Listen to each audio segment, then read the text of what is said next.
आयुर्वेद में जब हम नेत्र रोगों का अध्ययन करते हैं उसमें एक शुक्ल भागगत व्याधि है लोहितार्म, जिसको आचार्य वाग्भट ने शोणितार्म नाम से संबोधित किया है, क्योंकि इसमें रक्त दोष की प्रधानता होती है। रक्त साध्य व्याधि इसको माना है। शोणितार्म के बारे में आचार्य सुश्रुत का श्लोक है, यन मासम प्रचयमुपेति शुक्ल भागे पद्याभम तदुपदिशन्ति लोहितार्म। अर्थात शुक्ल भाग में ये व्याधि होती है और पद्याभम जो कमल के समान है, कमल के पुष्प के समान इसकी आभा होती है। ऐसी जो मांस वृद्धि होती है उसको लोहितार्म नाम से संज्ञा इन्होंने दी है।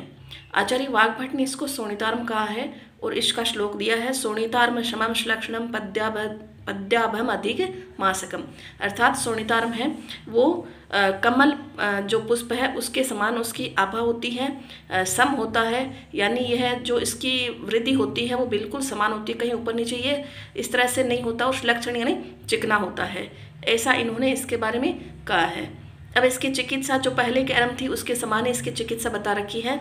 चिकित्सा में पहले का जो कर्म है वह स्निग्धम भुक्तवतो यनम उपविष्टस्य यत्नतः स रोसयतु नैनम भिषक चूर्णेस्तु लावण्य, यानी शस्त्र कर्म के लिए वही इसकी चिकित्सा। इसमें रोगी को स्निग्ध भोजन कराया जाए, इसके पश्चात इसका लावणिक चूर्ण से इसके नयन को शरोषित करके इसका शस्त्र कर्म छेदन कर दिया जाए। शस्त्र कर्म के पश्चात में इसमें जो पश्चात कर्म है उसके बारे में आचार्य ने श्लोक दिया है, प्रतिशारणम अक्ष्णोस्तु ततः कार्यमनंतरम यावनालस्य चूर्णेन त्रिकटोर लवणस्य च स्वेदयित्वा ततः पश्चात वह्नियात् कुशलोभिषक दोष ऋतु बल कालज्ञ स्नेह दत्वा यथाहितम व्रणवत् समिधानन्तु यस्य कुर्यादितः परम त्रयान् मुक्त्वा कर स्वेद दत्वाम शोधनम आचरित। अर्थात इसमें प्रतिशरण करें, यवनाल का चूर्ण है उसको लेकर के त्रिकटु और लवण इनको मिलाकर के इसमें प्रतिशरण कर्म करना चाहिए।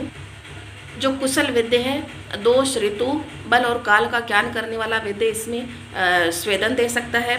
स्वेदन में भी आप इसमें कर स्वेद का प्रयोग कर सकते हैं, मृदु स्वेद है, और इसमें व्रणवत इसका उपचार करना चाहिए। इसके अलावा इसमें लेख्यांजने रपहरेर धर्म शेषम भवेदेदि, अगर कुछ मात्रा में अर्म शेष रह जाता है सर्जरी में तो इसमें लेख्यांजन का प्रयोग इसमें करना चाहिए, जो कि अर्महर होता है। इसके अलावा कौन से अर्म में किस प्रकार चिकित्सा करनी चाहिए इसका श्लोक है, चर्मार्म बहलम यत्तु स्नायु मास घनावृतम छेद्यमेव तदर्मशात कृष्ण मंडल गंजयेत। ऐसा अर्म जो बहल है, स्नायु मास इनसे घन यानी अधिक सुदृढ़ रूप से आवृत है और जो कृष्ण मंडल तक पहुंच गया है, ऐसे अर्म में छेदन कर्म करना चाहिए। और चार्म च अल्पम दधि निभम नीलम रक्तम अथापि वा दूसरम तनु यच्चापि शुक्रवत तदुपचारित। ऐसा अर्म जो अल्प है यानी अधिक मात्रा में अभी फैला नहीं है, दधि के समान नील वर्ण की, रक्त वर्ण की या दूसर वर्ण की जिसकी आभा है और जो पतला है, ऐसे अर्म में शुक्रवत उपचार करना चाहिए।